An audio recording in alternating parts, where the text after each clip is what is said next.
नमस्कार बच्चों। हम मूर्धन्य निबंधकार सरदार पूर्ण सिंह के निबंध मजदूरी और प्रेम का अध्ययन करने जा रहे हैं। कल हमने इनका जीवन परिचय पढ़ लिया था। वर्तमान पाकिस्तान एबटाबाद में 1881 में इनका जन्म हुआ, 1931 में इनका निधन हुआ। ये पेशे से यानी रोजगार की दृष्टि देखें तो अध्यापक थे, तो इन्हें अध्यापक पूर्ण सिंह के नाम से भी जाना जाता है। इन्होंने अपने जीवन में कुल 6 निबंध लिखे, लेकिन इनकी लेखनी इस प्रकार की थी कि 6 निबंधों के माध्यम से ही उन्होंने हिंदी साहित्य के क्षेत्र में अपना महत्वपूर्ण गौरवपूर्ण स्थान बना लिया। तो जो अपना निबंध है मजदूरी और प्रेम, यह है जो परिश्रम करने वाले लोग हैं उनके लिए लिखा गया है। तो उनके सच्चे श्रम और मूल्य की विवेचना इस निबंध में की गई है। तो इसमें हम किसान का खेती करना, गडरिया का भेड़ चराना या मजदूर का कार्य है, इन सब के बारे में पढ़ेंगे। और लेखक का मानना है कि चाहे वो गडरिया हो, चाहे किसान हो, चाहे वो मजदूर हो, इनके कार्य का मूल्य हम सिर्फ पैसे से नहीं चुका सकते। इनका कार्य का मूल्यांकन, इनकी साधना, इनकी महानता, इनके त्याग का मूल्य हम प्रेम व सम्मान से चुका सकते हैं। तो हमें इनके प्रति प्रेम, श्रद्धा और सम्मान की दृष्टि से इन्हें देखना चाहिए। तो आज हम निबंध की शुरुआत करते हैं, पढ़ते हैं मजदूरी और प्रेम। तो पहला है किसान के बारे में, हल चलाने वाले का जीवन। हल चलाने वाले और भेड़ चराने वाले प्राय स्वभाव से साधु होते हैं। यहाँ पर साधु का मतलब सन्यासी नहीं है, साधु का मतलब है सज्जन पुरुष होते हैं। हल चलाने वाले अपने शरीर का हवन किया करते हैं, खेत उनकी हवनशाला है। उनके हवन कुंड की ज्वाला की किरणें चावल के लंबे और सफेद मतलब सफ़ेद दानों के रूप में निकलती है। अब देखो यहाँ पर एक छोटा सा प्रश्न बनता है कि किसान खेत को हवनशाला, किसकी हवनशाला है? किसान की हवनशाला किसे और क्यों कहा गया है? तो किसान की हवनशाला खेत को कहा गया है। अब हवनशाला किसे बोलते हैं? हवन, यज्ञ, आहुति, ये क्या होते हैं? जैसे कोई यज्ञ करते हैं तो उसमें आहुति डालते हैं, तो वह यज्ञ के कार्य में काम आती हैं। उसी प्रकार किसान है, वह अपने शरीर की आहुति देता है।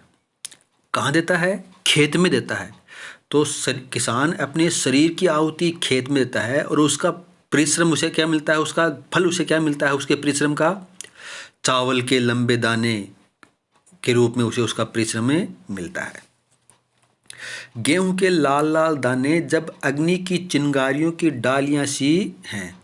गेहूं के लाल लाल दाने इस अग्नि की चिंगारियां की डालियां सी हैं। मैं जब कभी अनार के फूल और फल देखता हूं तो मुझे बाग के माली का रुधिर याद आ जाता है। उसकी मेहनत के कण जमीन पर गिरकर उगे हैं और हवा और प्रकाश की सहायता से मीठे फलों के रूप में नजर आ रहे हैं। अब देखो यहाँ पर किसान है, वह चावल उत्पन्न करता है या गेहूं उत्पन्न करता है या अनार के फल या फूल उत्पन्न करता है, ये सब उसके परिश्रम का फल है। लेखक कह रहे हैं ना कि गेहूं के लाल लाल दाने उसकी अग्नि की चिंगारियां के समान प्रतीत होते हैं। अनार के फूल और फल उसके खून का याद दिलाता है। रुधिर मतलब उसके खून को याद दिलाता है। तो उसका परिश्रम का फल है। किस प्रकार कितना परिश्रम करके वो गेहूं, चावल या कोई फल उत्पन्न करता है। किसान मुझे अन्न में, फूल में, फल में आहुति देता हुआ सा दिखाई देता है। कहते हैं कि ब्रह्माहुति से जगत पैदा हुआ। अन्न पैदा करने में भी किसान भी ब्रह्मा के समान है। देखो यहाँ पर भी प्रश्न बनता है, किसान को ब्रह्मा के समान क्यों बताया गया है? किसान को ब्रह्मा के समान क्यों बताया गया है? किसान भी ब्रह्मा के समान है तो क्यों है? देखो, हम ये मानते हैं कि ब्रह्मा द्वारा दी, पुराणों में इसका वर्णन है कि ब्रह्मा द्वारा दी हुई आहुति से ही संसार की रचना हुई। ब्रह्मा आहुति से जगत पैदा हुआ। पुराणों में इस बात का वर्णन है कि ब्रह्मा द्वारा दी गई आहुति से ही इस संसार की रचना हुई। उसी प्रकार किसान द्वारा अपने शरीर की आहुति से ही अन्न पैदा होता है। किसान अपने शरीर की आहुति देता है, परिश्रम करता है खेतों में, तो उसी के माध्यम से वह अन्न पैदा करता है। इसलिए किसान को ब्रह्मा के समान बताया गया है।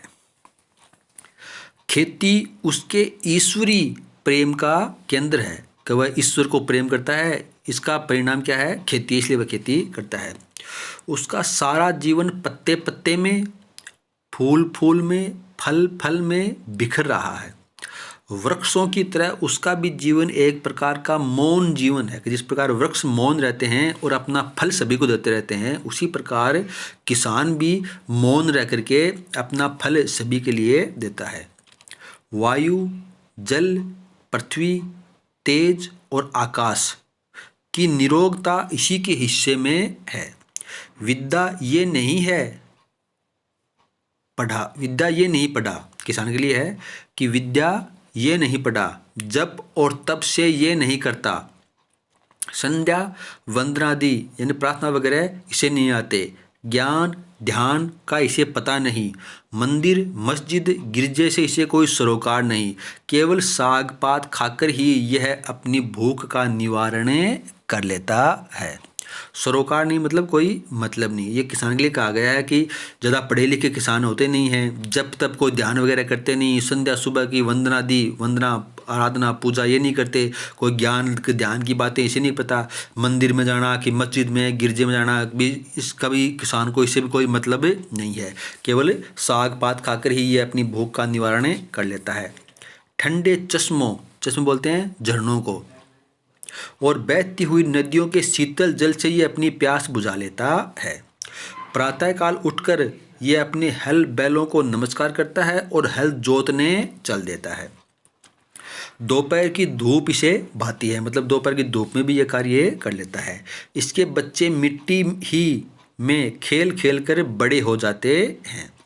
इसको और इसके परिवार को बैल और गायों से प्रेम है। ये उनकी सेवा करता है। पानी बरसाने वाले के दर्शनार्थ आँखें नीले आकाश की ओर उठती हैं, यानी पानी बरसाने वाले इंद्र देवता की ओर उसके दर्शन करने के लिए या बादलों के दर्शन करने के लिए ये नीले आकाश की ओर ताकता रहता है। नयनों की आँखों की बादशाह में ये प्रार्थना करता है, बोलता नहीं है, सिर्फ उसकी ओर देखता है तो आँखों से ही उसकी प्रार्थना करता है। साय और प्रातः, दिन और रात विधाता इसके हृदय में अचिंतनीय और अद्भुत आध्यात्मिक भावों की वृष्टि करता है कि ईश्वर है वह इसके हृदय में इस प्रकार के भावों की वृष्टि करता है जो आध्यात्मिक हों। यदि कोई इसके घर आ जाता है तो यह उसको मृदु वचन, मीठे जल और अन्न से तृप्त करता है। यानी कोई किसान के घर आता है तो ये उसे मीठी वाणी बोलता है, मीठा पानी पिलाता है और उसे खाने को भोजन देता है। धोखा ये किसी को नहीं देता। यदि इसको कोई धोखा दे भी दे तो इसका इसे ज्ञान नहीं होता कि इसको कोई ठग लिया है, ये इसे सोचता नहीं है ऐसा, क्योंकि इसकी खेती हरी भरी है, गाय इसका दूध देती है, स्त्री इसकी आज्ञाकारिणी है, मकान इसका पुण्य है और आनंद का स्थान है। तो ये उसी में खुश रहता है। किसी ने उसको ठग लिया है, धोखा दे दिया है तो इसमें अधिक ध्यान नहीं देता है। पशुओं को चराना, नहलाना, खिलाना पिलाना, उसके बच्चों की यानी पशुओं के बच्चों की अपने बच्चों की तरह सेवा करना, खुले आकाश के नीचे और उसके साथ रातें गुजार देना क्या स्वाध्याय से कम है? यानी वह भी स्वाध्याय है, स्वयं पढ़ना ही एक प्रकार का पढ़ना ही है। दया, वीरता और प्रेम जैसा इन किसानों में देखा जाता है, अन्यत्र दूसरी जगह मिलने का नहीं। गुरु नानक ने ठीक ही कहा है, भोले भाव मिले रघुराई। ये किसके लिए कहा है? तो किसानों के लिए कहा है। किसने कहा है? गुरु नानक ने कहा है। अर्थ क्या है कि जो भोले स्वभाव के होते हैं उन्हें ही ईश्वर की प्राप्ति होती है। जो सरल स्वभाव के होते हैं, जो मन से भोले होते हैं, सरल होते हैं, जिनके हृदय में कटुता नहीं होती है, किसी के लिए पाप की भावना नहीं होती है, उन्हें ही ईश्वर की प्राप्ति होती है। और यहाँ पर भोला किसे कहा गया है? किसान को कहा गया है। भोले भाले किसानों को ईश्वर अपने खुले दीदार का दर्शन देता है। उनकी फूस की छतों में से सूर्य और चंद्रमा छन छन कर उनके बिस्तरों पर पड़ते हैं। ये प्रकृति के जवान साधु हैं। किसे कहा गया है? किसान को कहा गया है। क्यों कहा गया है? क्योंकि जिस प्रकार ये किसान होता है ना, ये हमेशा प्रकृति के निकट होता है, सदा कार्य करता रहता है और स्वभाव से सज्जन होता है, तो इन्हें प्रकृति का जवान साधु कहा गया है। प्रकृति के निकट है, फिर जवान तो सदा कार्य करता रहता है, और फिर साधु है तो स्वभाव से सज्जन है। तो तीनों बात आगे इसमें प्रकृति, जवान और साधु तीनों ही शब्दों का अर्थ समझ में आ रहा है कि प्रकृति के निकट है, फिर ये सदा कार्य करता रहता है तो इसे जवान कहा गया है। फिर साधु क्यों कहा गया है? क्योंकि ये स्वभाव से सज्जन होता है, इसलिए किसान को प्रकृति के जवान साधु कहा गया है। जब कभी मैं इन बेमुकुट यानी बिना मुकुट के गोपालों के दर्शन करता हूँ, मेरा सिर स्वयं ही झुक जाता है। जब मुझे किसी फकीर के दर्शन होते हैं, तब मुझे मालूम होता है कि नंगे सिर, नंगे पाँव, एक टोपी सिर पर, एक लंगोटी कमर में, एक काली कमली यानी कंबल कंधे पर, एक लंबी लाठी हाथ में लिए हुए गाँवों का मित्र, बैलों का हमजोली, पक्षियों का हमराज, महाराजाओं का अन्नदाता, बादशाहों को ताज पहनाने और सिंहासन में बैठाने वाला, भूखों और नंगों को पालने वाला, समाज के पुष्पोद्यान का माली और खेतों का वाली जा रहा है। वाली मतलब स्वामी, खेतों का स्वामी जा रहा है। तो यहाँ पर ये सारी जो नीचे विशेषता बताई गई हैं, ये किसकी हैं? किसान की हैं। गाँवों का मित्र, यहाँ से लेकर के गाँवों का मित्र है,